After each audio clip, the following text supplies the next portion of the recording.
Hello everyone, my name is Vansh Batra and welcome you all to my YouTube channel. So आज की इस video में हम बीएनएस की वीडियो सीरीज कंटिन्यू करते हुए बात करेंगे सेक्शन 22 के बारे में। सेक्शन 22 बेस्ड एक मैक्सिम पर एक्टस नॉन फेसिट्रियम निसी मेंसिट्रिया, मतलब एक इंसान का एक्ट उसे गिल्टी नहीं बनाता अनलेस उसका माइंड भी गिल्टी नहीं है। इस केस में अनसाउंड जो माइंड का जो पर्सन है उसका माइंड गिल्टी नहीं होता है, इसलिए उसको लायबल नहीं बनाया जाता। ये बेस्ड है मैकनॉटन रूल्स पर। मैकनॉटन केस था 1843 में इंग्लिश लॉ के अंडर। उस केस को बेस बना के ही ये सेक्शन लेके आया गया था।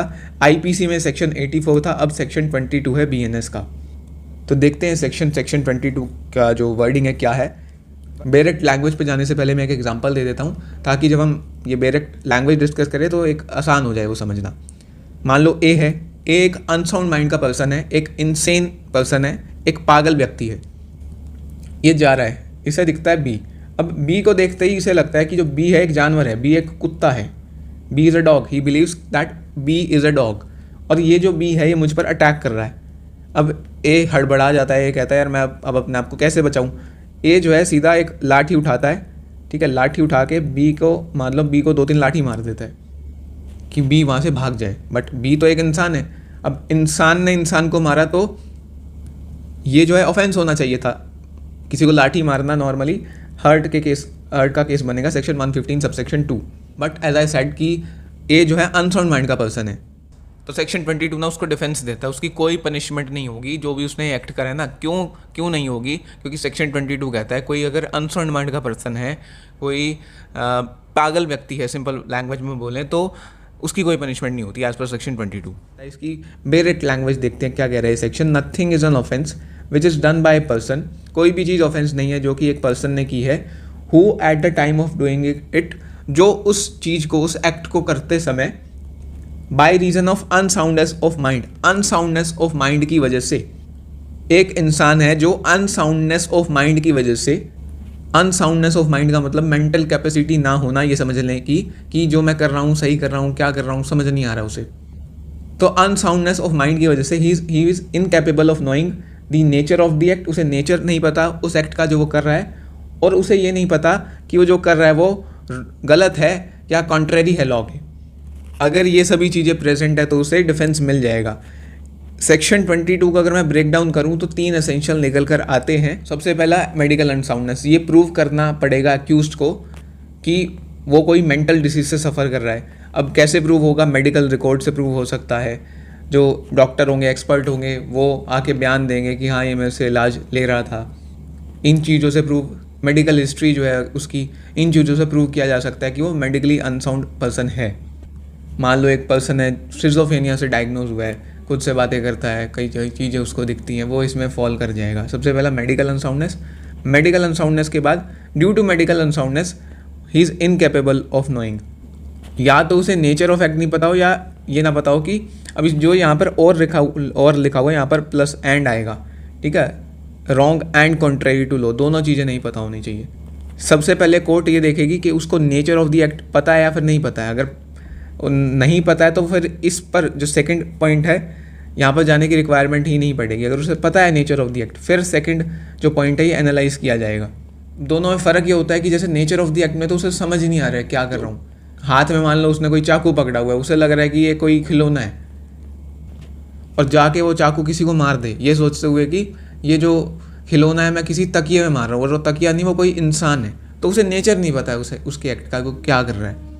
दूसरा ये भी हो सकता है कि एक इंसान है वो डिल्यूजनल स्टेट में, कुछ चीज़ें उसको सुन रही हैं। मान लो उसे ये लग रहा है कि डिल्यूजन में कि भगवान मुझे बोल रहे हैं कि एक दूसरे इंसान को मार दे। मान लो ए है, ए को ये लग रहा है कि भगवान मुझे बोल रहे हैं कि बी को जाके मार दे। अब बी को जाके वो मार देता है चाकू से। अब इस केस में उसे नेचर ऑफ द एक्ट तो पता था कि मैं एक इंसान को मार रहा हूँ चाकू से, उसे पता था इस बात का। बट इस केस में उसे तभी डिफेंस मिलेगा तब जब उसे ये ना पता हो कि जो मैं काम कर रहा हूँ ये लॉ के नज़रिए में कॉन्ट्रेरी है, लॉ के नज़रिए में रॉन्ग है। तीसरा यही जो अनसाउंडनेस एग्जिस्ट करनी चाहिए eight the time of offence. मान लो कोई इंसान है सिजोफ्रेनिया उसे, बट जो एक्ट किया गया, जो क्वेश्चन में एक्ट है कि इसमें उसको सज़ा मिलेगी या फिर नहीं मिलेगी, उस समय वो स्टेबल था। इस समय उसको कोई ऐसे सिम्टम नहीं थे जो सिजोफ्रेनिया में होते हैं, तो उसको डिफेंस नहीं मिलेगा उस केस में। ये एसेंशियल्स हमने देखे। आगे कुछ केसेस और लीगल मैक्सिम डिस्कस करते हैं। 2 लीगल मैक्सिम पर बेस्ड है ये। फेरोसिस नल्ला वॉलंटास एस्ट, कि जो अनसाउंड माइंड का जो पर्सन है वो वैलिड इंटेंशन फॉर्म नहीं कर सकता है। दूसरा एक्टस नॉन फेसिट्रियम निसी मेंसिट्रिया, कि एक एक्ट गिल्टी नहीं बनाता एक इंसान को जब तक उसका माइंड गिल्टी नहीं है, राइट। आगे दो केसेस हैं, मैकनॉटन केस और एक दयाबाई छगन ठक्कर, इन दोनों को डिस्कस करते हैं। तो यहाँ पर कुछ इंपॉर्टेंट पॉइंट्स हेल्ड किए गए थे इस केस में, जो कि एग्जाम पॉइंट ऑफ व्यू से काफ़ी इंपॉर्टेंट है। सबसे पहला प्रिजम्पशन ऑफ सेनिटी, एक इंसान को जो कोर्ट में जाएगा उसको ये माना जाएगा कि वो सेन है। सेन और इनसेन, इनसेन मतलब कि अनसाउंड, दोनों सिनोनिमस टर्म्स हैं।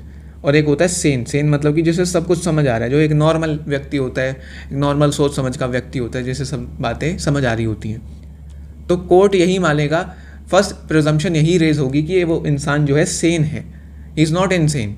अब ये प्रूव करना कि वो इनसेन है, ये एक्यूज की ड्यूटी है, ठीक है, ये डिफेंस की ड्यूटी है।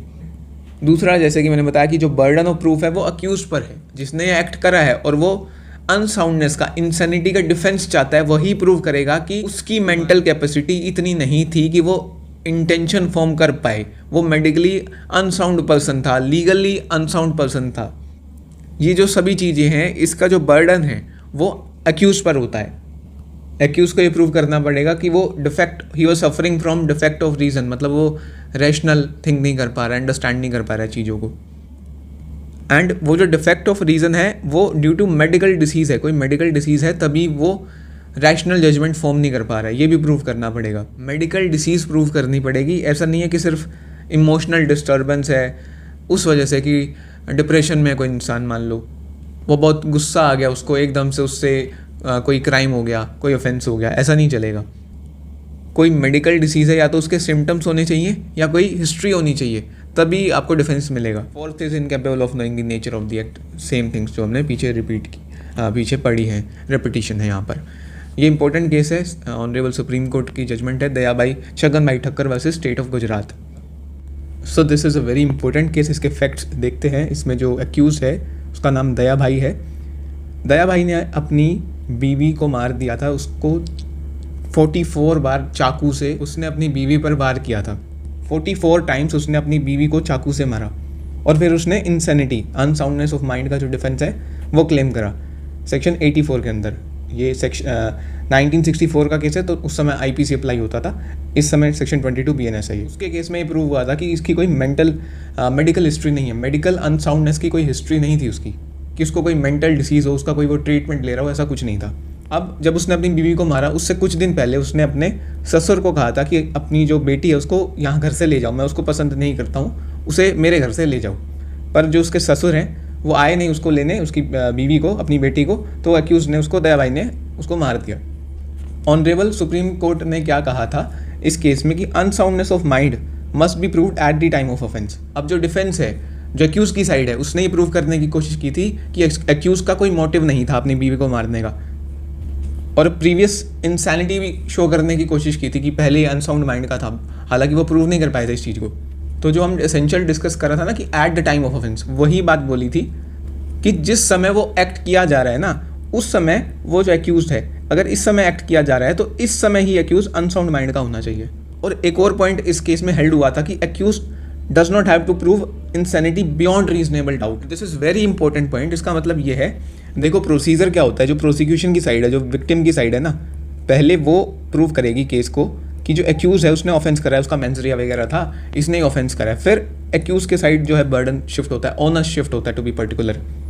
फिर जो डिफेंस की साइड है, अगर जो डिफेंस की साइड है या फिर जो एक्यूज है वो क्लेम करता है इंसैनिटी का डिफेंस, अनसाउंडनेस ऑफ माइंड का डिफेंस, इसने क्लेम करा सेक्शन 22 बीएनएस का डिफेंस, तो प्रोसीजर ये होगा कि अब एक्यूज को बियॉन्ड रीजनेबल डाउट ये प्रूव करने की ज़रूरत नहीं है कि वो अनसाउंड माइंड का पर्सन था उस एक्ट को करते हुए। बियॉन्ड रीजनेबल डाउट का मतलब होता है जिस पर डाउट ही ना आए कोर्ट को, इस लेवल तक प्रूव करने की ज़रूरत नहीं है इंसैनिटी। बट अगर वो प्रीपॉन्डरेंस ऑफ प्रोबेबिलिटी तक भी प्रूव कर देता है तब भी उसको डिफेंस मिल जाएगा। प्रीपॉन्डरेंस ऑफ प्रोबेबिलिटी का मतलब कि कोर्ट को ये ज़्यादा लगना चाहिए कि एक्यूज जो है अनसाउंड माइंड का था जब उसने ऑफेंस कमिट करा है, ये ज़्यादा लगना चाहिए कि वो इनसेन था एज कंपेयर्ड टू ये लगने के कि वो इनसेन नहीं था। मतलब अगर कोर्ट को 55-60% तक भी लग रहा है ना कि एक्यूज जो है वो अनसाउंड माइंड का पर्सन था, देन दैट इज़ इनफ, उसको डिफेंस मिल जाएगा। सेक्शन 108 BNS आप इसके लिए रेफर कर सकते हो। सेक्शन 22 BNS और सेक्शन 108 BNS साथ में पढ़े जाते हैं। सो इसी के साथ ये वीडियो एंड होती है। अगर वीडियो अच्छी लगी तो प्लीज़ लाइक कीजिएगा, चैनल पे नए हो तो सब्सक्राइब करना। BNS की वीडियो सीरीज़ जो प्लेलिस्ट में मिल जाएगी। टेलीग्राम इंस्टाग्राम का जो लिंक है डिस्क्रिप्शन बॉक्स में दिया गया है। और वैसे भी अगर वीडियो पसंद आई है तो कमेंट जरूर करना। सो मिलते हैं नेक्स्ट वीडियो में। That was it for today, have a nice day.